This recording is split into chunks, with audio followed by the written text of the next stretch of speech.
সবাতোতকৈ আপোন হয়তো নহ'ব পাৰে মোৰ আই সবাতো শুৱনি, তথাপি আপোন মোৰ আই।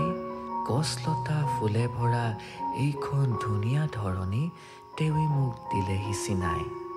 হয়তো নহ'ব পাৰে মোৰ দেশ সবাতো চহকী, তথাপি আপোন মোৰ দেশ।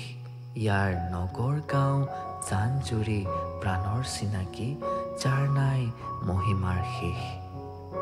হয়তো নহ'ব পাৰে মোৰ ভাষা সবাতো সুৰীয়া, তথাপি আপোন এই ভাষা। তাৰেই প্ৰকাশ কৰোঁ অন্তৰৰ ভাৱ কুমলীয়া, সুখ দুখ শান্তি আৰু আশা। মোৰ আই মোৰ দেশ মোৰ ভাষা ভাল পাওঁ মই, তাৰে মই চিনিম জগত। সবিশাল পৃথিৱীত হাতে হাত ধৰা ধৰিকৈ খোজ দিম সবাৰে লগত। কবি নৱ